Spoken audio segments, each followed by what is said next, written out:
What's going on, guys? Today I'm going to be going over the exercises that I'm personally going to be doing over the next 3 months to grow my legs 1 pound each. Here we go with the first exercise. We're doing some leg extensions. So my main focus with these leg extensions is to work on the teardrop. That is the inside of your knee, that little small, it looks like a teardrop if you actually look at it when big bodybuilders are shredded, you can tell. So what I'm doing here is, as I'm going up, I'm pushing my toes or trying to turn my toes outward. So instead of going completely straight, I'm going like that. So I'm opening them up and pointing my toes to the opposite direction of each other. Next we have barbell squats. Now these are something that I stopped doing a long time ago just because the ratio to energy and muscle was not there for me, but it's something that I'm getting back into because it just feels so much better and I feel better contraction. It might take me a couple more days to recover, but it's fine. And here we're just doing 5 to 8 reps and trying to build up some strength because I lost a lot of strength on barbell squats. The leg press is the next machine that we're going to be going into. With this, focusing on having your feet kind of close to each other, basically hip width apart, straight up, slightly turned, just slightly. And I really want to focus on the outer side of my quads, okay? Now this is gonna help grow that portion, and I'm pushing with both my heels and the tips of my toes, but mainly on my heels, trying to keep it as flat as possible. So that way I'm not endangering my knees, because believe me, if you're not pushing properly with this, your knees are gonna start hurting at one point or another, or one of them is at least, because your knees or your muscles are imbalanced. So make sure you have your feet properly placed and make sure you work on your ankle mobility so your knees are actually able to flex the proper distance when doing this machine. By now, your quads should be destroyed. Next up, we have the hack squat. Now we're doing a lot of basic compound movements, and this with the squats, the leg press, and these hack squats, and let me tell you, it is brutal. Usually I was doing one or the other, and it definitely was not squatting. So I'm putting them all together, and this is gonna be a killer, man. It's gonna be a killer with these hack squats, and I did a poor job. I think this was my last set that I did. You wanna make sure you're going as far down and deep as you can. As you can see right here, I believe it looks like I only went down like probably just shy of parallel, just slightly a little bit more, but if in reality I should have been going deeper, that my hamstrings are touching my calves.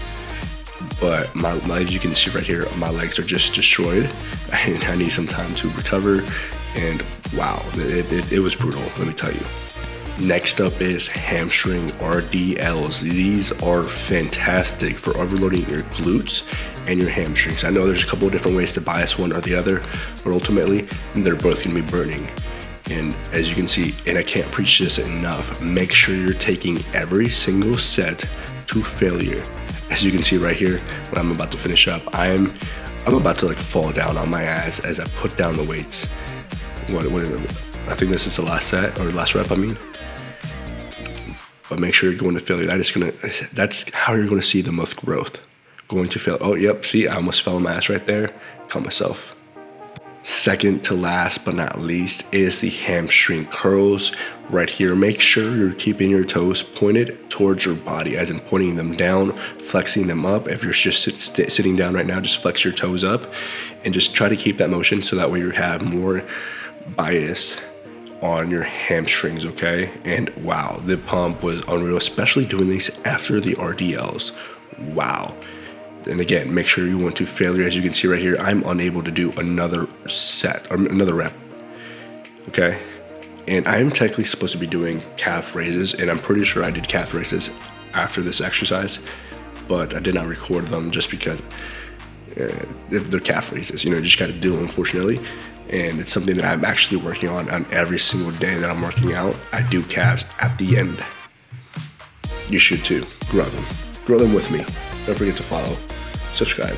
Quick little update on the workout today. Today's leg day was goddamn insane, okay?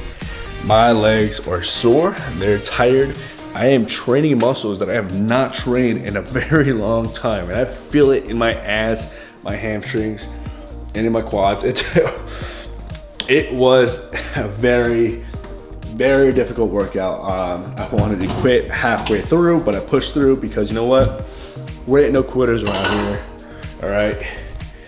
We stick it through, do what we can, and I'm definitely gonna feel it tomorrow. I'm already feeling it, I'm not gonna lie. I'm already feeling the pain as it is right now.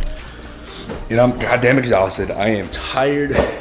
I am making myself my last meal of the day, which is French toast, which is kind of ironic because I still kind of feel full from my meals from earlier today. And I'm hungry, but I don't want to eat. I also don't feel like making any food, which kind of sucks, you know? Just, you know, you gotta do something and you don't want to do it. Like, I would gladly train for 8 hours a day. No problem. Making food? Yeah. Don't want to do that. Washing dishes? Definitely don't want to wash dishes. Oh man. This leg day took 2 hours just because I was trying to give myself adequate amount of time to rest in between sets, which is what you should be doing. You know, back in the day, I used to do like 45-second rest periods, 60-second rest periods, 90-second rest periods. And let me tell you something, that did not get me anywhere. And it wasn't until I started training to failure on every single set, every single exercise, and giving myself either 5 minutes to recover, 8 minutes to recover, 10 minutes, however long I felt like I needed to make sure I'm able to output the exact same or close to the exact same intensity that I did on the previous set. And sometimes I might be shy at a rep or two, but that just means that my body needs to get adjusted, needs to adapt to being able to do progressive overload. So set 1, I'm able to do 8 reps. Set 2, I'm only able to do 5. And set 3, I'm only able to do like 3 or 4. That means I gotta keep continuing on forcing my body to do 8 reps on the second and third set. So ideally, I don't wanna change the weight. I wanna keep the same weight and intensity for those 2, 3, however many sets that you're doing until you are able to achieve the desired amount for each set. So for this example, it is 8 reps. I wanna achieve 8 reps. I'm gonna continue doing the same weight for all 3 exercises or our 3 sets or however many sets until I'm able to achieve 8 reps on each set. And then increase the weight by 5 pounds and see how that feels. Maybe 10 pounds, see how that feels. And redo the process all over again. And, man, my legs feel heavy. I feel hot. I am exhausted. It's time to eat.